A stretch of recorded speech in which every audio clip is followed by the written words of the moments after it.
할렐루야! 오늘도 수요 성경 공부에 참여하신 여러분들을 예수 그리스도 이름으로 환영합니다.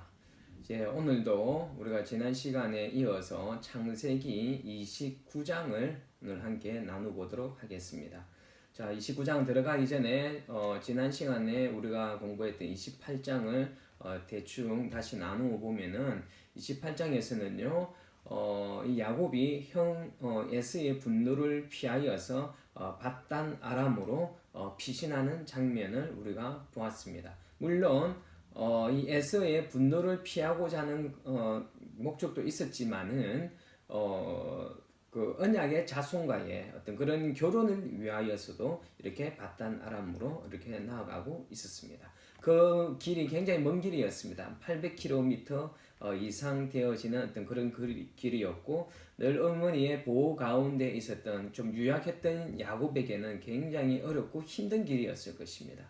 그런데 이렇게 힘겹게 걸어가고 있었던 힘겹게 그 길을 가고 있었던 이 야곱을 하나님께서는 불쌍히 여기셔서 베델 들판에서 야곱을 만나 주십니다. 꿈을 통하여서 사닥다리 환상 우리가 보았지 않습니까? 그렇죠?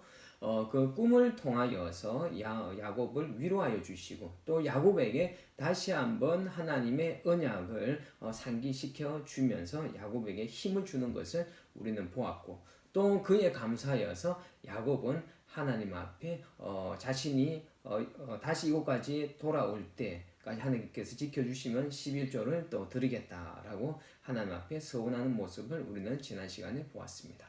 자, 그리고 오늘 이어서 이제 29장에서는요, 야곱이 800km 이상 떨어진 그 먼 길을 여행을 마치고 이제 밧단 아람에 도착하여서 자신의 외삼촌 라반을 만나고 그리고 레아와 라헬과 함께 결혼하고 또 마지막 부분에는 레아를 통하여서 4명의 아들을 얻게 되는 그 내용이 29장 가운데 나오겠습니다. 이것을 오늘 크게 세 부분으로 나누면은요. 1절에서 14절까지는 야곱이 하나님의 도움으로 그 목적지인 밧단 아람 곧 하란, 이 하란은 밧단 아람 안에 들어있는 성읍이라 그랬습니다. 이 하란에 무사히 도착하여서 외삼촌 라반을 만나는 이야기가 1절에서 14절에 기록되어 있고 15절과 30절에는 야곱이 7년간의 봉사로 라헬을 얻으려고 했으나 라반의 속임수로 인하여서 다시 7년간은 더 봉사하여서 레아와 라헬을 얻어서 결혼하게 되는 내용이 15절과 30절에 기록되어져 있습니다. 그리고 31절과 35절에는 레아를 통하여서 4명의 아들이 출산하게 되는 내용이 31절과 35절에 기록되어져 있습니다. 자, 그렇다면 하나씩 우리가 한번 보면서 넘어가도록 하겠습니다. 우선 1절에 보니까요, 야곱이 길을 떠나 동방 사람의 땅에 이르러라는 말이 나오죠. 자, 여기 동방 사람의 땅, 이것은 어디를 말하느냐 하면은요, 바로 야곱이 출발하였던 그 브엘세바에서 동쪽으로 거의 800km 이상, 750km 정도에 떨어진 메소포타미아 땅을 가리키고 이 밧단 아람은 역시 이 메소포타미아 그 땅에 속해 있는 곳이었습니다. 지금 그곳에 이 야곱이 도착했음을 이 성경은 말하고 있습니다. 그리고 2절에 보니까요. 본적 들에 우물이 있고라는 구절이 나오죠. 이거를 원어에 있는 그거로 다시 이렇게 해석을 하면은 보라 우물이 있도다라고 하는 어떤 그런 우물을 발견했을 때의 그 야곱의 기쁨을 표현하고 있는 구절입니다. 그러니까 본적 들에 우물이 있고 이런 밋밋한 어떤 그런 것이 아니라 드디어 우물이 나왔다라는 어떤 그런 기쁨에 젖어서 이렇게 외쳤던 구절입니다. 여러분도 잘 아시다시피 고대 유목민 사회에서는 이 우물이 일종의 이정표 역할을 하기도 했습니다. 그러니까 지금 이 야곱은 자신도 아직 한 번도 가보지 않았던 그 길을 가고 있었기 때문에 자신이 목적지에 지금 잘 가고 있는지에 대한 어떤 그런 의문이 아마 있었을 것입니다. 그래서 자신이 가고 있는 길을 확인하기 위하여서는 이 우물을 통하여서 자신이 그 길을 잘 가고 있는지 그것을 확인을 할 수가 있었습니다. 그래서 이 우물은 그때 당시에 이정표 역할도 하고 있었습니다. 그래서 사진을 나중에 볼 것 같으면은요, 목자들이 그 우물에 왔었을 때, 그 목자들에게 너희들이 어디에서 왔느냐, 어디에서 오느냐, 이렇게 질문하는 것을 보게 됩니다. 그래서 그들은 나중에 어디에서 왔다, 라고 이야기를 하면서, 야곱이, 내가, 지금 어디쯤 와가 있구나, 라는 것을 알게 되는 것입니다. 그리고 오늘 또 이 야곱이 발견한 우물은요, 보통 우물은 두 종류로 이렇게 나눌 수가 있습니다. 바로 성읍 안에 사람들이 많이 모여 있는 곳에 있는 식수용 그 우물이 있는가 하면은요, 들판 가운데에서 그 양떼들 그리고 가축떼들을 먹이기 위하여서 파놓은 그런 우물들도 있습니다. 그래서 아마 지금 오늘 이 야곱이 발견한 이 우물은 아마 들판에 있었던 목축용 우물이었을 것으로 보통 유추를 하고 있습니다. 자, 그리고 3절에 볼 것 같으니까요, 이런 말이 나오죠. 모든 떼가 모이면 그들이 우물아기에서 돌을 옮기고 그 양떼에게 물을 먹이고는 우물아기 그 자리에 다시 그 돌을 덮더라 라는 구절이 나오는 것을 볼 수가 있습니다. 당시 우물은 보통 공동 소유일 때가 많았습니다. 가족 혼자서 그 우물을 파는 것이 결코 쉽지 않습니다. 제가 전에도 말씀드렸죠. 이 우물 파는 거는요, 그냥 쉽게 팔 수 있는 것이 아닙니다. 첨단 장비가 있는 것도 아니고, 정말 그 뭐 삽이나 뭐 이런 꽃갱이 같은 거 이 하나로 10m 이상, 20m 가까이까지 이렇게 파야 되기 때문에 굉장히 고된 노동이었습니다. 그렇기 때문에 자신의 한 가족만으로는 이 우물을 파기가 힘들었습니다. 그래서 보통 힘을 합해서 몇 사람이 같이 가족이 합쳐서 이렇게 우물을 파곤 했습니다. 그래서 우물은 보통 공동 소유일 때가 많았습니다. 그리고 또 사막 지역의 특성상 물이 너무 소중하지 않습니까? 그래서 이 물을 공평하게 나누도록 하기 위하여서 우물 공동 소유자와 그리고 그 가축떼가 다 모였을 때 이 우물물을 개방하였습니다. 그래서 이 모든 떼가 모이면 이런 말은 그 모든 양떼와 그리고 그 양떼의 공동 소유주들이 모였을 때 우물을 개방하는 것을 이야기를 하고 있습니다. 자, 그리고 4절에 아까 말씀드렸던 것처럼 야곱이 그 우물에 오고 있는 그 사람들에게 질문합니다. 내 형제여 어디에서 왔느뇨? 그들이 이르되 하란에서 왔노라 라고 대답을 하는 것을 보게 됩니다. 자, 여기서 형제는 그냥 우리 친형제에게만 형제여라고 하는 것이 아니라 친족들에게도 형제여라고도 말을 할 수가 있고요. 더 나아가서 같은 동족을 부를 때 형제여라고 이렇게 부르는 것입니다. 그래서 여기서 형제여라는 것은 아마 같은 동족인 것처럼 보여졌기 때문에 형제여라고 이렇게 불렀던 것 같습니다. 자, 그들이 어디서 왔는지 이렇게 물었을 때 그들은 하란에서 왔다라고 하는 내용을 듣게 됩니다. 이 하란 지역은 어떤 곳이냐? 바로 야곱의 동족인 나홀의 후손들이 모여서 살고 있던 지역이었지 않습니까? 따라서 이 야곱은 그 목자들로부터 하란에서 왔다라는 소리를 들었을 때 정말 기뻤을 것 같습니다. 굉장히 기쁘지 않았겠습니까? 그리고 또한 이 자신 야곱이 왔던 길은 정말 험한 길이었고 먼 길이었고 또 그것이 초행길이었지 않습니까? 처음 걸어가보는 길이었지 않겠습니까?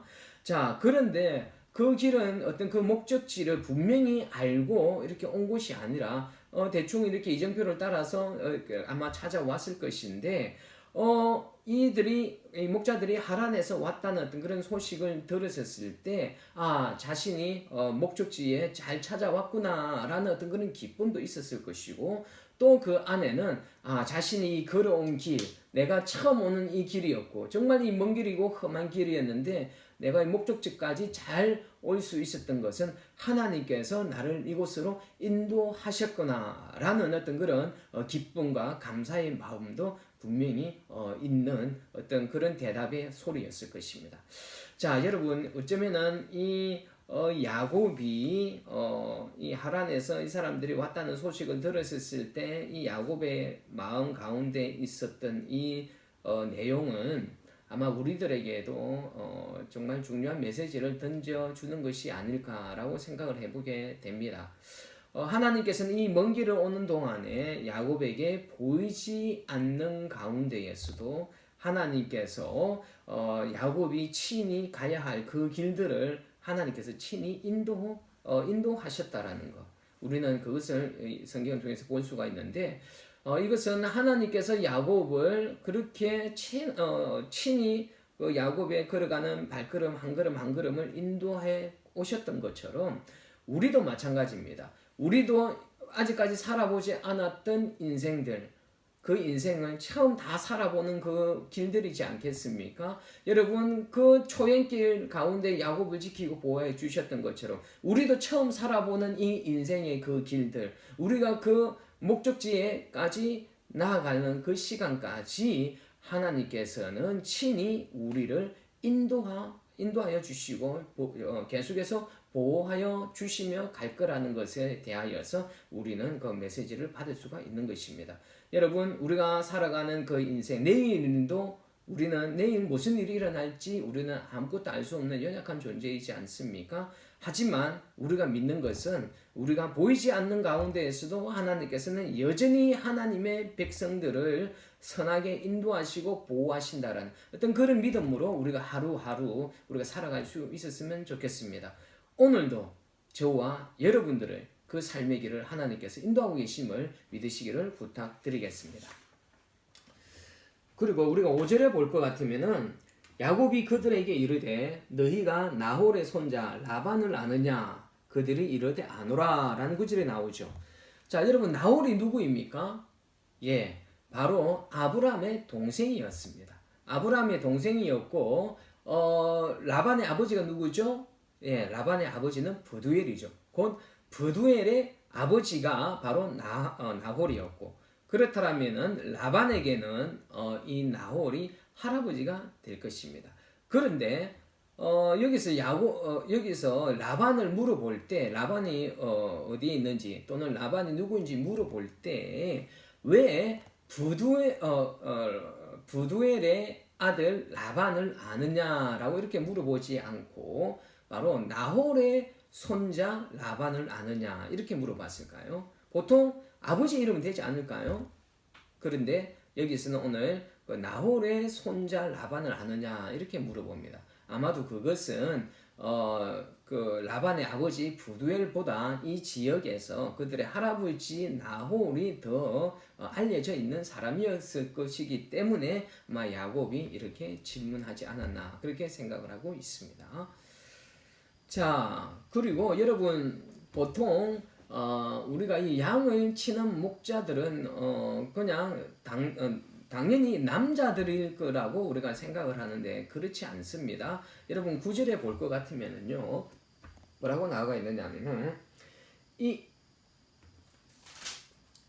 9절에 볼 것 같으면 야곱이 그들과 말하는 동안에 라헬이 그의 아버지의 양과 함께 오니 그가 그의 양들을 치고 있었기 때문이더라. 이런 9절에 나오지 않습니까? 곧 이 뭡니까? 라헬 여자였지만은 이 여자였던 라헬도 뭘 하고 있었다고요? 양을 치고 있었던 것을 볼 수가 있습니다. 성경에는 곳곳에 이런 것이 나오는 것을 볼 수가 있죠. 리브가도 어떻게 했었습니까? 그 아브라함의 어떤 그런 종을 만날 때도 그때도 리브가도 어떤 가축을 데려오고 있었고. 그리고 모세의 장인 이드로의 딸들도 모세와 만날 때 그 양떼를 몰고 와서 우물에 몰고 와서 모세를 만났던 것을 우리는 잘 알고 있습니다. 그러니까 여러분 양을 치는 목자이라면은 무조건 남자들일 거라고만 이렇게 단순하게 생각하지 마시고 목자들 중에는 여자들도 목자들이 있었다라는 것은 여러분이 기억하셨으면 좋겠습니다. 자 이렇게 그 라헬이 그 양을 몰고 오는 것을 보면서 야곱이 어떻게 반응을 하고 있습니까? 자, 11절에 볼 것 같으면요. 11절에 그가 라헬에게 뭐합니까? 입맞추고 소리 내어서 울며라는 구절이 나옵니다. 자, 이 야곱이 그 소리를 내어서 울었던 가장 그 첫 번째 이유는 천신만고 끝에 친척을 가까운 친족을 만난 그 기쁨 때문에 그렇게 소리 내어서 울었다고 볼 수도 있고요. 또 더 나아가서는요, 정말 자신이 그 목적지에 잘 도착할 수 있도록 하나님께서 신실하게 인도하셨다라는 것을 확인하면서 그것에 너무 감격하여서 소리내어서 울었을 것이다 라고 이렇게 보고 있습니다.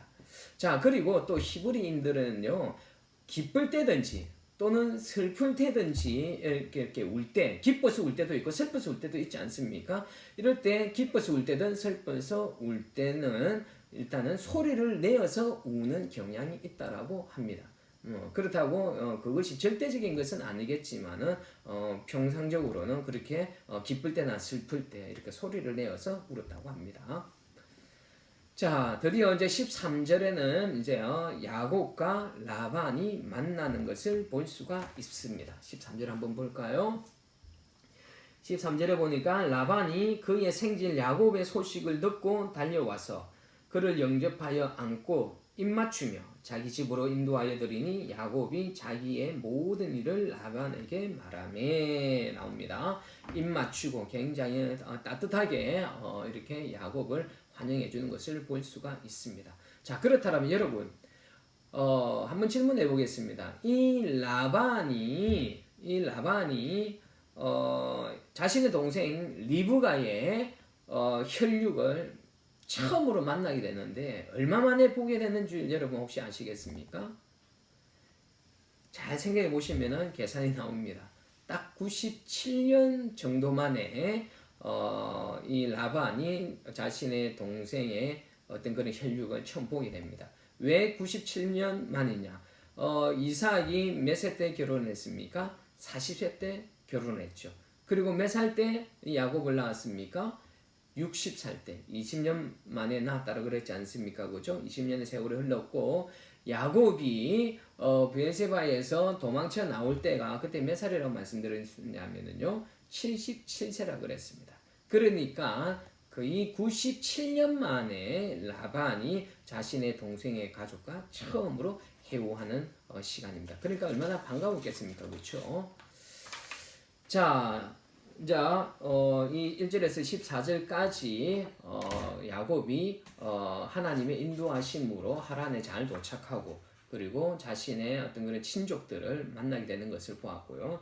이제 15절과 30절에는요, 야곱이 라반의 집에 머물면서 라반의 두 딸 레아와 라헬을 야곱의 아내로 맞이하게 되는 그 과정을 이렇게 15절에서 30절에는 기록하고 있습니다. 자, 우선 15절을 한번 보겠습니다. 15절에 보니까요, 뭐라고 나와 있느냐? 라반이 야곱에게 이르되 내가 비록 내 생질이나 어찌 그저 내 일을 하겠느냐? 내 품삯을 어떻게 할지 내게 말하라. 이렇게 이야기를 하고 있는 것을 볼 수가 있습니다. 14절에 볼 것 같으면은 야곱이 라반에게 오고 나서 한 달 정도의 시간이 지났습니다. 그런데 이 야곱은 이 한 달이라는 시간 동안 손님으로서만 있었던 것이 아니라 이곳에 머물면서 자신의 외삼촌 라반을 아마 열심히 도우면서 있었던 것 같습니다. 아마 이 시간에 라반은 야곱을 잘 이렇게 눈여겨 보았을 것 같습니다. 야곱의 어떤 그런 성실함을 보았을 것이고 이렇게 양을 치는 것에 아마 아주 탁월한 어떤 그런 기술들이 있었던 것 같습니다. 아마 그것을 보고서 이 라반은 야곱에게 이제 정식적으로 뭘 하느냐 하면은 이렇게 고용 계약을 하려고 이야기를 하고 있는 것입니다. 그래서 비록 내 생질이나 어찌 그저 내 일을 하겠느냐, 내 품삯을 어떻게 할지 내게 말하라. 고용 계약을 맺고 있다라고 보면 되겠습니다. 자, 그리고 라반에게는 두 딸이 있었다 그랬잖아요. 그 두 딸의 큰 딸 이름이 무엇이었습니까? 레아였습니다. 그리고 두 번째 딸이 라헬이었습니다. 자, 레아는 어떤 사람이었느냐? 바로 야곱의 첫째 부인이었겠죠. 야곱과의 사이에서 몇 명의 자녀를 낳았을까요? 예, 7명의 자녀를 낳게 됩니다. 7명의 자녀, 6남 1녀입니다. 아들 6명과 딸 디나까지 이렇게 7명의 자녀를 두게 됩니다. 그러나 이렇게 많은 자녀를 두었지만은 자신의 동생 라헬보다 인물이 그렇게 아름답지 못하여서 야곱으로부터 그렇게 특별한 사랑을 받지를 못하였던 조금은 안타까운 여인이었습니다. 그러나 반면에 라헬은 어떤 여인이었느냐? 야곱의 두 번째 아내였겠죠. 초반에는 아기를 낳았나요? 낳지 못하나요? 아기를 낳지 못하였습니다. 그래서 비라에게서 나중에 자신의 시종 그 비라에게서 아기를 낳게끔 하였지 않습니까? 그러나 하나님의 은총으로 나중에 누구를 낳게 됩니까? 예, 바로 요셉과 베냐민을 낳게 됩니다. 그러나 이 라헬은 베냐민을 낳다가 난산으로 인하여서 죽게 되는 어떤 그런 여인이었습니다. 그러나 야곱의 사랑을 독차지하였던 여인이었죠. 자, 이제 이 사람들에 대한 어떤 외모적인 외모적으로 설명하는 내용이 나옵니다. 17절에 볼 것 같으니까 레아는 시력이 약하고 라헬은 곱고 아리따움으로 야곱이 라헬을 더 사랑함으로 이렇게 나옵니다. 여기서 시력이 약하다라는 것은 진짜 그 시력이 약한 것일 수도 있지만은 이보다는 눈에 총기가 없다라는 뜻입니다. 곧 이 말은 눈이 그다지 아름답지 못했다라는 여인입니다. 우리가 사실은 이 얼굴 가운데에서 우리가 외모를 결정하는데 아주 중요한 역할을 하는 것이 눈이지 않습니까? 저도 이렇게 눈이 좀 쪼만하다 보니까 내 인물이 그렇게 잘난 얼굴이 아닌 것 같습니다. 농담입니다. 아무튼 이 레아는 어떤 이런 여성적인 매력이 별로 없었던 여인이었습니다. 그것을 우리가 알 수가 있고요. 라헬은 어떻다 그랬습니까? 곱고 아름답다라고 이렇게 표현을 하고 있습니다. 그러니까 야곱이 이쁜 라헬을 더 사랑하게 된 것입니다. 그러니까 이 동서고금을 막론하고 이 남자들은 인물을 먼저 따지는 것을 볼 수가 있네요. 이 인물만 보고 여자를 택했다가는 나중에 뭐 패가망신하는 그런 경우도 생길 수가 있습니다. 그렇죠? 인물만 보고 배우자를 선택해서는 안 될 것입니다. 뭐 그 사람의 성품이라든지 믿음이라든지 여러 가지 어떤 그런 것을 보아야 되지 인물만 보고 아내를 택하면 안 되겠죠. 그렇죠? 저는 인물만 보지 않았습니다. 자 18절 한번 보도록 하겠습니다. 자, 이 18절에 볼 것 같으면은 야곱이 라헬을 사랑하여서 그 7년을 숨겼다라는 내용이 나오죠. 18절 한번 보겠습니다. 18절을 보니까 야곱이 라헬을 더 사랑함으로 대답하되 내가 외삼촌의 작은 딸 라헬을 위하여 외삼촌에게 7년을 숨기리다 이렇게 나옵니다. 자, 당시의 관습에 의하면 남자가 여자와 결혼하기 위하여서는 남자가 여자의 집에 결혼 지참금을 지불해야만 했습니다. 그 신부의 몸값을 지불해야만 했어요. 왜 그랬을까요? 여러분, 이 여자들은 그 신부의 집에서 이 자신의 딸은 바로 한 명의 그 노동력이에요. 노동력. 그러니까 이 딸이 그 시집을 가게 되면은 그 한 사람의 노동력을 잃어버리기 때문에 그에 대한 대가로 신부의 몸값, 그것을 결혼 지참금이라고 이야기를 하죠. 이렇게 결혼 지참금은 지불해야만 했는데 이 야곱은 이때 당시에 결혼 지참금이 없어서 노동으로 그 결혼 지참금을 대신하는데 그 7년 동안 그 당신을 그 외삼촌 라반을 숨기겠습니다라고 이렇게 약조를 하고 7년 동안 일을 하게 되는 것입니다. 이 20절에 볼 것 같으면 뭐라고 나오고 있습니까? 야곱이 이 7년을 며칠같이 여겼더라라고 이렇게 표현을 하고 있습니다. 참 사랑의 힘이 위대하지 않습니까? 이 7년의 시간이 결코 짧지 않은 시간이었는데 이 7년의 시간이 며칠처럼 느껴졌다라는 것은 그 안에서 라헬을 얼마나 사랑했는지 그 야곱의 마음을 우리가 알 수가 있습니다. 열심히 고되게 일은 하고는 있지만 자신을 사랑하는 라헬과 함께 있었기 때문에 이 7년이 그렇게 길게 느껴지지 않았던 것을 볼 수가 있습니다. 이만큼 사랑의 힘이 정말 무섭지 않습니까? 이 사랑의 힘이 이 자신의 어떤 그런 힘듦과 어떤 그런 고통, 어떤 이런 것들을 이 사랑의 힘으로 극복해내지 않습니까?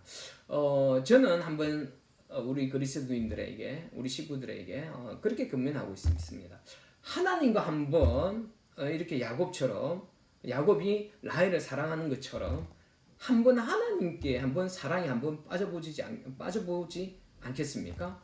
아마 우리가 정말 하나님과 진정한 사랑의 관계를 맺고 깊은 사랑에 빠지게 된다면은 우리에게 어떤 어렵고 힘든 시간이 찾아올지라도 하나님을 사랑하는 그 마음으로 그 힘든 어려움의 시간들을 우리가 잘 극복해낼 수 있지 않겠습니까?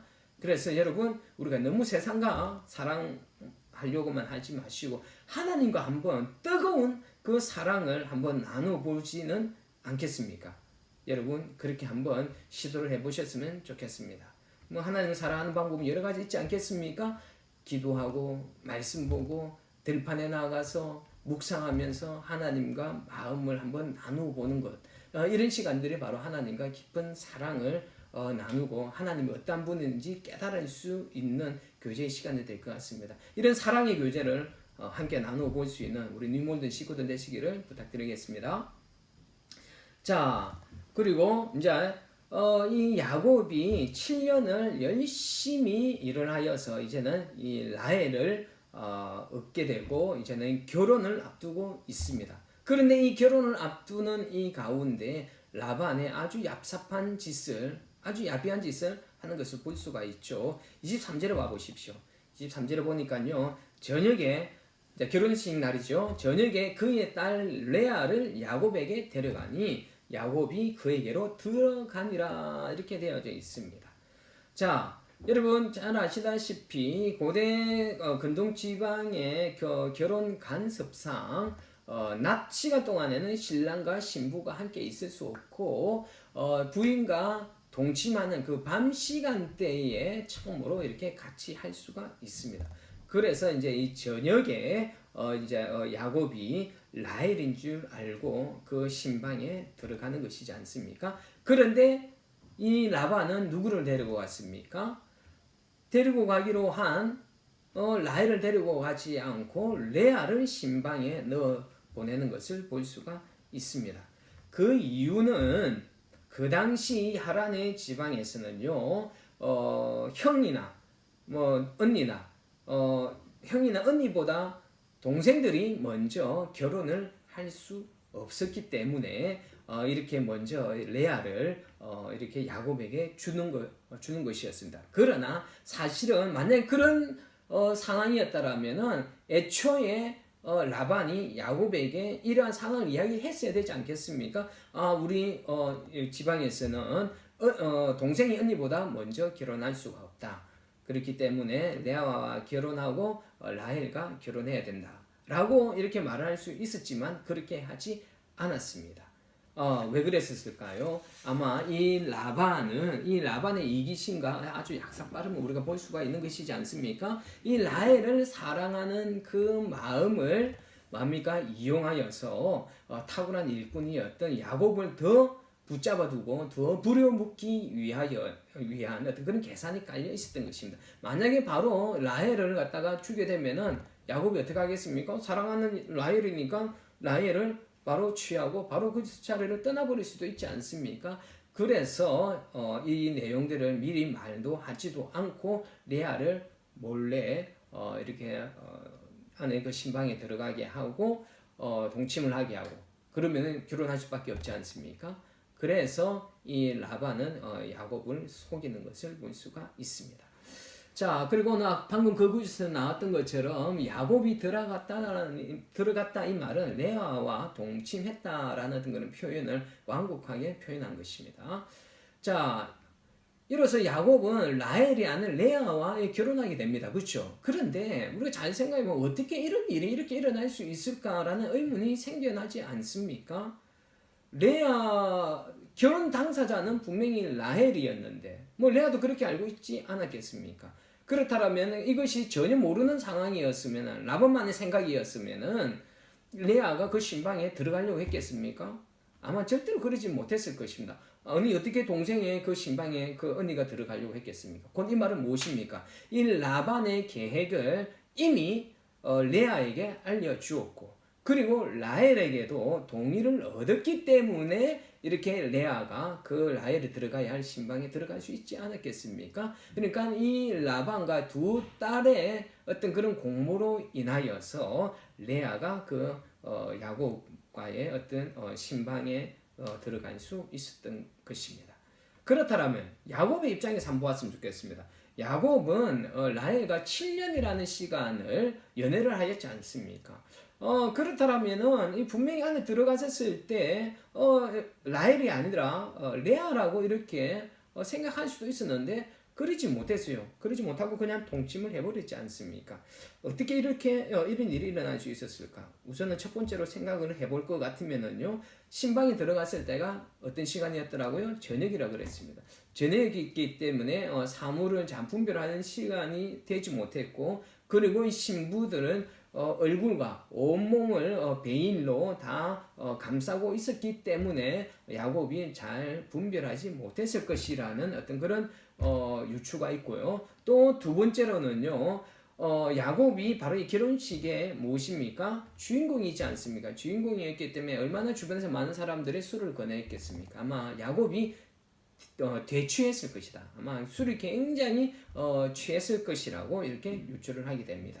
그러나 궁극적으로 보았을 때는 이러한 레아가 이게 들어갈 수 있도록 되어진 것은 하나님의 섭리가 분명히 있었다라는 것입니다. 하나님이 계획하심이 분명히 있었다라는 것이 무엇입니까? 하나님은 라헬이 아니라 레아를 통하여서 메시아가 오도록 하시고자 하는 하나님의 계획과 하나님의 섭리가 있었던 것입니다. 무엇입니까? 레아의 자녀들 중에서 누가 태어납니까? 레아의 네 번째 아들 유다. 이 유다가 누구예요? 바로 이 유다의 그 후손을 통하여서 누가 오게 되십니까? 메시아이셨던 예수 그리스도께서 오시지 않습니까? 그래서 아마 이런 하나님의 계획 가운데 하나님의 섭리로 인하여서 레아가 야곱과의 그 신방의 그 동침의 시간을 함께 가질 수 있지 않았나 그렇게 생각되어집니다. 자, 그리고 이제 레아가 결혼을 합니다. 결혼을 하게 되잖아요. 그때 결혼하게 될 때 이 집에서는 종을 한 명 딸려 보냅니다. 레아의 종을 한 명 딸려 보냈는데 그 여종이 누구였습니까? 24절에 보면 실바가 나오가 있죠. 여종 실바를 레아에게 시녀로 주었더라 이렇게 나오가 있는데 보통 이때 당시에는 결혼하는 딸에게 그 딸을 섬길 수 있도록 하는 그 여시종을 붙이게 되었습니다. 그 당시에 간섭이었습니다. 고대 근동 지방의 어떤 그런 간섭 중에 하나가 무엇이 있었느냐 하면은 본 부인이 그 여주인에게 딸린 여종은 본 부인이 자녀를 낳지 못하면은 그 여주인을 대신하여서 아이를 낳게 됩니다. 뭐 쉽게 말하면 좀 말은 좀 그렇지만 일종의 어떤 그런 씨바지라고 하죠, 그렇죠? 어떤 그 역할을 했었습니다. 그래서 그 여종을 통하여서 자녀를 낳고 그 자녀를 그 여주인에게 올려놓는 어떤 그런 관습이 있었습니다. 그 여종은 레아의 그 여종은 레아를 섬기는 것뿐만 아니라 나중에 야곱에게 자녀를 낳게 되는 일도 생겨납니다. 물론 나중에 그 라헬도 역시 마찬가지죠. 라헬도 그 여종 누굽니까? 비라를 통하여서 또 자녀를 낳게 되는 것을 우리는 잘 알고 있습니다. 자, 25절에 이제 보겠습니다. 이제 25절에 보니까 야곱이 아침에 일어나서 보니까 라헬이 아니에요. 레아였어요. 자신이 속았던 것을 알게 됩니다. 그래서 야곱이 분노하는 내용이 25절에 나옵니다. 뭐라고 나와 있습니까? 한번 보겠습니다. 25절에 보니까 야곱이 아침에 보니 레아라 라반에게 이르되 외삼촌이 어찌하여 내게 이같이 행하셨나이까? 내가 라헬을 위하여 외삼촌을 섬기지 아니하였나이까? 외삼촌이 나를 속이시면 어찌 됨이니까? 이렇게 분노하고 있는 야곱의 모습을 보게 됩니다. 라반이 당시에 풍습을 핑계대는 이 라반의 어떤 그런 속임수 그거에서 분노하는 야곱이잖아요. 당시의 풍습이라고 핑계를 대미지 않습니까? 그렇죠? 아까도 말씀드렸던 것처럼 언니가 먼저 시집 가야 되는 것이 풍습이라고 이야기를 하고 있습니다. 하여튼 그걸로 인하여서 속은 이 야곱은 얼마나 지금 화가 나 있겠습니까? 그런데 지금 이 외삼촌 라반에게 속아서 이 분노하는 중에 분노하기도 하였지만은 어쩌면은 이 야곱은 라반에게서 자신의 모습을 볼 수도 있지 않았을까요? 뭘 말입니까? 야곱도 뭐 했었습니까? 야곱도 라반처럼 형을 속여서 장자권과 그 축복권을 도둑질했지 않습니까? 그거를 보면서 이 라반을 보면서 라반에게 속임을 당하면서 어쩌면 야곱은 이제서야 자신의 형 에서의 어떤 그런 분노가 이해되지 않았겠습니까? 아마 야곱은 좀 화는 좀 나가 있을 수는 있겠지만은 정말 자신을 죽이고 싶은 마음까지의 그 분노에 대하여서는 아마 이해하지 못했을 것입니다. 그러나 자신이 똑같이 그런 속임, 그런 사기를 당하고 보니까 자신이 형에게 참 몹쓸 짓을 했구나 라는 것을 좀 깨닫고 회개하는 어떤 그런 마음도 품지 않았을까요? 여러분 이처럼요 우리도 어떻습니까? 보통 사람들은 다른 사람을 고통스럽게 한 일을 우리 스스로는 잘 인지하지 못할 때가 참 많지 않습니까? 나로 인하여서 누군가가 고통스러워할 수도 있는데 우리는 아무렇지도 않게 생각할 때가 많습니다. 스스로 진짜 잘못하신 것인지 모르고 뭐 그럴 수도 있지 뭐 이 정도로 이렇게 가볍게 생각할 수도 있는데 이 내가 다른 사람을 고통스럽게 했던 그 상황을 나도 똑같이 겪게 되게 되면은 내가 고통스럽게 했던 그 사람의 그 고통이 이해가 되지 않겠습니까? 여러분 아마 야곱도 그랬을 것 같습니다. 이 야곱도 자신이 똑같은 그런 경우를 당해봄을 통하여서 아마 자신의 형 에서의 마음의 고통을 이해했을 것이고 되게 미안해했을 것 같습니다. 그리고 하나님께서는 이 하나님의 사람들을 훈련시키실 때 사람을 도구로 삼는다라는 것을 우리는 한번 보아야만 할 것 같습니다. 하나님께서는 우리가 사람과의 어떤 그런 관계를 통하여서 우리의 쓴뿌리를 보게 하실 때가 참 많습니다. 사람과 어떤 그런 갈등 관계가 생기게 되면은 우리 안에 우리가 몰랐던 내면 가운데 숨어 있었던 우리의 성품들이 드러납니다. 참 자기 스스로 나는 좀 괜찮은 사람이야, 나는 좀 온유한 사람이야 라고 했던 어떤 그 사람이 어떤 사건을 어떤 사람과 함께 겪을 때 누군가로부터 내 자존심이 상한다고 하든지 아니면 누군가로부터 공격을 당할 때라든지 이유 없이 그럴 때 내 안에서 반응하는 나의 어떤 격한 분노 그리고 자존감이 낮아지는 어떤 나의 모습들 어떤 그런 부정적인 어떤 그런 감정들 이런 쓴뿌리들이 있는 것을 우리는 발견하게 되는 경우가 참 많이 있습니다. 하나님께서는 하나님의 사람들을 훈련시키기를 원하십니다. 성숙하게 하기를 원하십니다. 그런데 그 하나님께서 하나님의 사람들을 성숙시켜 나가는 가장 훌륭한 도구로 누구를 사용하느냐? 바로 사람을 사용한다는 것이에요. 여러분 여기서 야곱도 마찬가지였던 것입니다. 야곱도 참 성숙한 사람이 아니었지 않습니까? 아주 야비하고 비겁한 사람이었지 않습니까? 하나님의 언약의 후손인데 이런 야비하고 비겁한 모습으로서는 하나님의 언약의 후손으로서는 살아가기에는 합당치 않았던 것입니다. 하나님께서는 이 야곱을 이제는 만들어 가십니다. 갖고 가십니다. 물론 험한 여정의 길, 그 여행의 길을 통하여서도 하나님께서는 야곱과 만나 주시면서 야곱에게 하나님을 계시하면서 신앙이 자라나도록 하였습니다. 그러나 또 하나님께서는 더 성숙한 인격의 사람, 성품의 사람으로 만드시기 위하여서 하나님께서는 라반이라는 인물을 통하여서 하나님께서는 야곱을 훈련시키는 것입니다.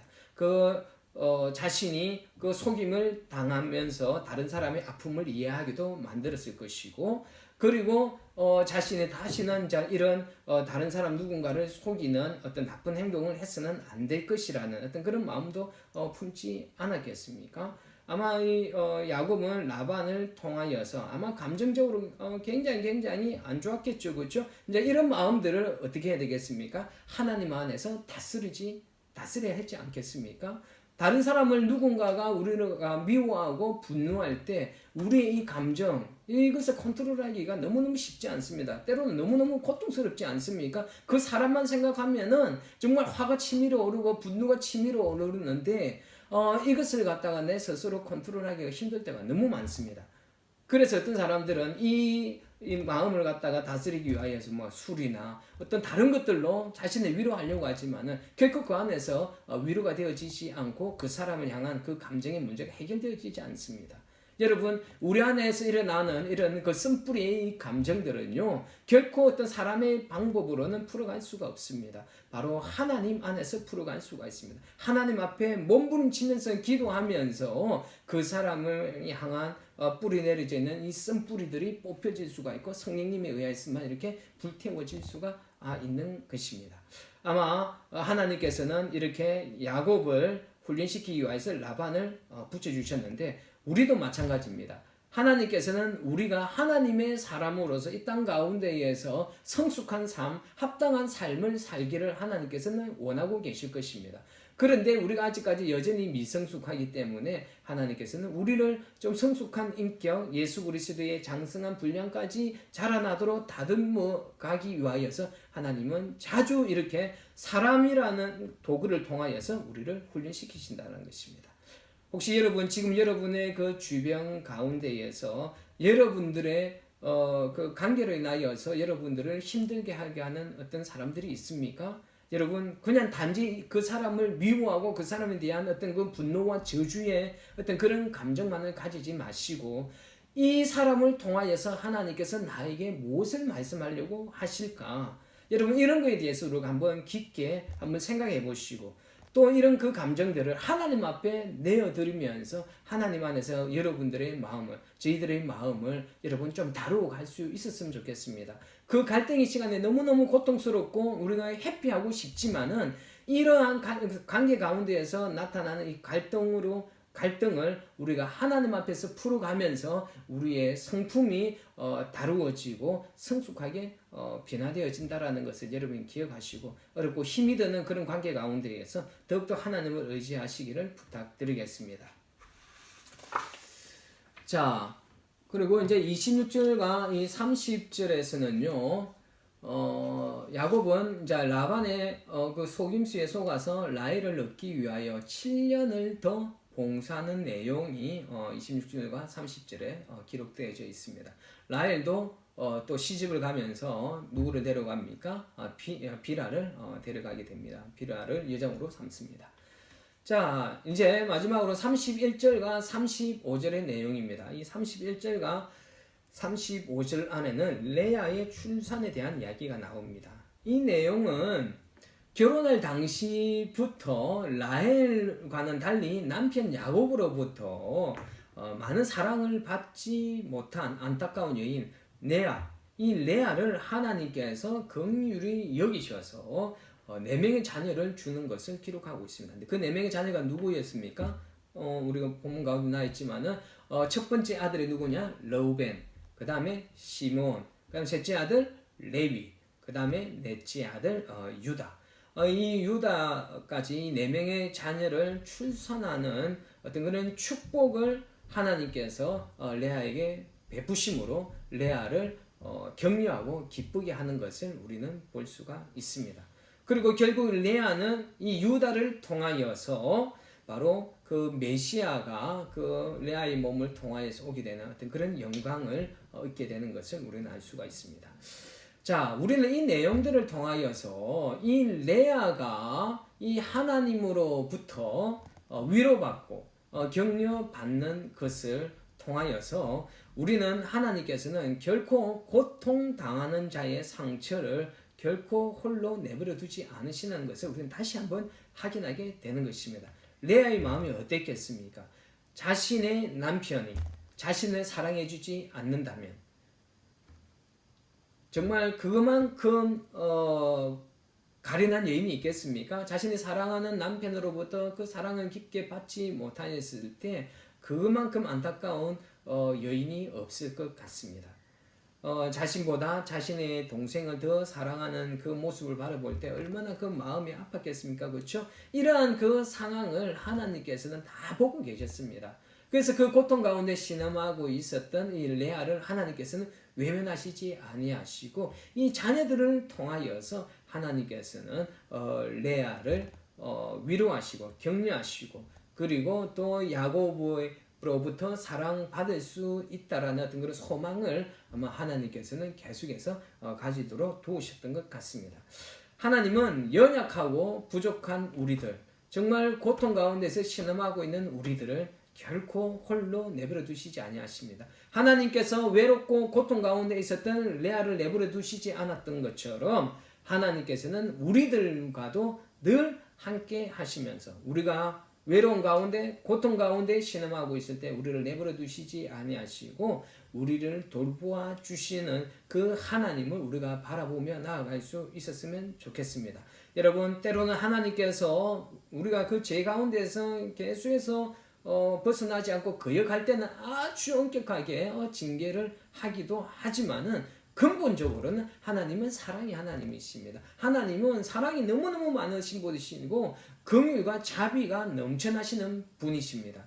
우리가 이 하나님의 성품을 이 레아를 통하여서도 좀 깊게 이해할 수 있는 시간을 가질 수 있었으면 좋겠습니다. 우리가 믿고 따르는 우리의 아버지 하나님은 사랑과 긍휼과 자비하심이 넘치는 하나님이심을 기억하시고 우리가 고통스럽고 외로운 가운데 있을 때 결코 우리를 버리지도 아니하시고 떠나지도 아니하시는 그 하나님의 성품을 이해하고 하나님을 신뢰하며 나아갈 수 있는 저와 여러분 되시기를 부탁드리겠습니다. 마지막으로 31, 한 두 군데만 보도록 하겠습니다. 우리 우선 31절에 보니까요, 레아가 4명의 아들을 낳는 동안에 라헬은 그 자녀가 없었던 것을 볼 수가 있습니다. 31절에 보니까 뭐라고 나와 있습니까? 라헬은 자녀가 없었더라 이렇게 나옵니다.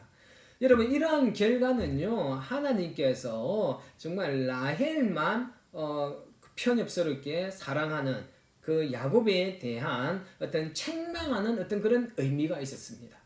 그래서 자신 레아하고 이 라헬을 똑같이 사랑해 줘야 되는데 똑같은 부인이었지만은 이렇게 라헬만 사랑하는 그런 편협적인 편애하는 그 야곱에 대한 어떤 그런 책망으로 라헬의 태를 하나님께서는 그때까지 닫고 계셨던 것이고, 그리고 라헬에게는 언니 레아의 어떤 고통에 대한 이해를 가지도록 하는 시간이었습니다.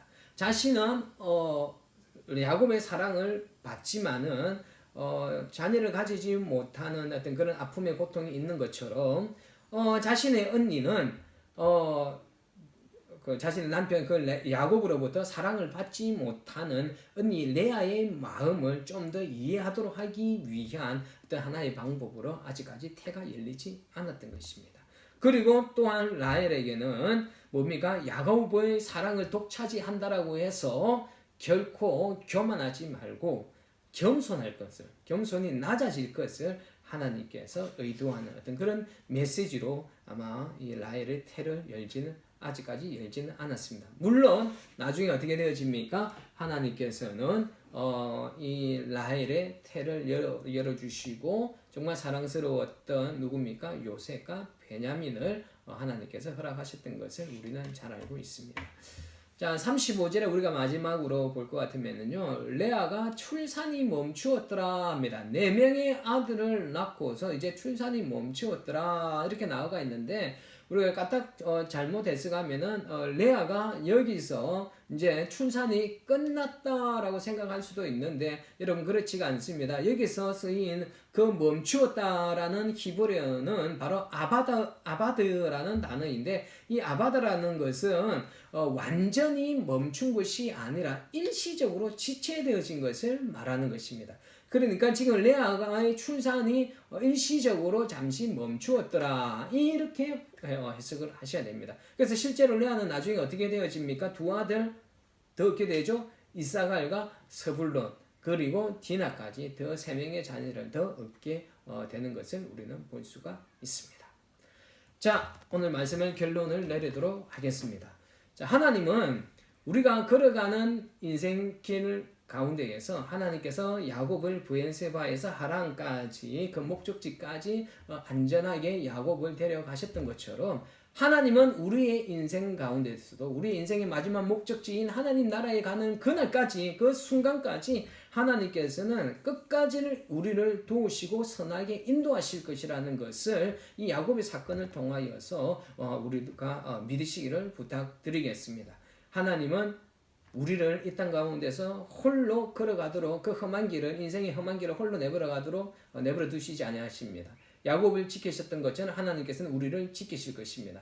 하나님은 그렇게 말씀하시죠. 아브라함의 하나님, 이삭의 하나님, 야곱의 하나님이라고 우리가 이야기하지 않습니까? 여러분 아브라함과 이삭과 야곱에게 함께 하셨던 그 하나님이 바로 오늘을 살아가는 하나님의 백성들에게 동일하게 우리들에게 동일하게 그 사랑과 그 하나님의 보호하심과 인도하심을 주신 하나님이심을 여러분 믿으시기를 부탁드리겠습니다. 그리고 하나님은 고통 가운데 있는 하나님의 자녀들을 결코 홀로 내버려 두지 아니하신다라는 것. 고통과 외로움 가운데에서 고독 가운데 있었던 그 레아를 하나님께서 외면하시지 아니하시고 레아는 자녀를 통하여서 또 다른 어떤 그런 기쁨과 축복을 주셨던 것처럼 하나님께서는 우리들을 외로움과 고통 가운데 있을 때 결코 홀로 내버려 두지 아니하시고 하나님께서 하나님의 능력으로 도우시고 하나님의 놀라운 축복으로 우리를 위로하시고 격려하시는 하나님이심을 그 하나님의 성품을 더욱더 깊이 이해할 수 있기를 부탁드리겠습니다. 그리고 우리는 이 야곱이 사기를 당하는 것을 보면서 심은대로 거두게 되는 것을 우리는 보게 됩니다. 그러므로 우리는 하나님의 자녀로서 세상 가운데에서 그 삶을 올바른 씨앗을 뿌리는 삶을 살 수 있었으면 좋겠습니다. 우리가 선한 씨앗을 많이 뿌리면은요, 그에 맞게끔 하나님 공의 하나님이시지 않습니까? 그에 맞게끔 하나님께서 우리들에게 그 하나님의 복을 우리들에게 허락하여 주실 줄로 믿습니다. 반면에 정말 사람들에게 악을 행하는 어떤 그런 씨앗을 뿌린 사람들은요, 그 뿌린 씨앗에 맞는 결과를 거둘 수밖에 없다라는 것을 우리는 기억하셨으면 좋겠습니다. 그래서 악한 사람이 복받고 잘 사는 것 같다고 그거에 대해서 결코 부러워할 필요가 없습니다. 그들에게는 마지막 심판이 기다리고 있습니다. 그들이 뿌린 씨앗에 대한 그 결과, 그들은 마지막 때에 또는 살아가는 중에 그 심판을 받게 된다는 것을 기억하시고 나쁜 사람이 좋은 것을 얻게 되는 것을 결코 부러워하지 않기를 부탁드리겠습니다. 마지막으로 하나님은 야곱을 통하여서 야곱 자신이 얼마나 비열한 사람이었는지 보게 하셨고 자신의 잘못을 깨닫게 하셨습니다. 그리고 그런 과정을 통하여서 하나님은 야곱을 언약의 후손다운 하나님의 사람으로 변화시켜 나간 것을 보게 됩니다. 누구를 통하여서요? 라반을 통하여서요. 하나님께서는 사람을 통하여서 야곱을 훈련시키고 성숙한 사람으로 조금씩 빚어가고 있는 것을 보게 됩니다. 여러분, 그것은 야곱에게 행하셨던 그 하나님의 어떤 그런 훈련이 우리들에게도 동일하게 지금 적용되고 있음을 여러분 기억하십시오. 혹시 지금 여러분들의 마음을 어렵게 하고 힘들게 하는 사람이 있습니까? 어쩌면 하나님께서 우리들에게 붙여주신 라반과 같은 사람일 수도 있습니다. 그 사람에게 반응하는 어떤 우리의 그 모습을 여러분 잘 한번 분별해 보십시오. 그러면 우리 가운데 있는 쓴뿌리가 무엇인지 알게 될 것이고 하나님은 그 쓴뿌리를 다루시기를 원하실 것입니다. 누구 안에서요? 예수님 안에서요. 하나님 안에서요. 그래서 우리 쓴뿌리가 다듬어지고 완전히 뿌리 뽑히가 불태워짐으로 인하여서 우리의 그 성품이 하나님의 사람다운 그 성품으로 바꾸어 가시는 어떤 그런 하나님의 의도들을 우리가 깨달았으면 좋겠습니다. 그래서 혹시 지금 여러분들의 마음 어렵게 하는 사람들이 있습니까? 그렇다면 그 사람을 통하여서 하나님께서 우리들에게 무엇을 말씀하고 계시는지 하나님 앞에 물으시고 그리고 우리의 삶을 하나님 안에서 자꾸 바꿔갈 수 있고 분노가 생기고 어려움이 생길 때마다 하나님을 의지하고 하나님 안에서 우리의 쓴뿌리 감정들을 다루어갈 수 있는 저와 여러분 되시기를 예수 그리스도 이름으로 축원합니다. 수고하셨습니다. 감사합니다. 다음 주에 뵙겠습니다.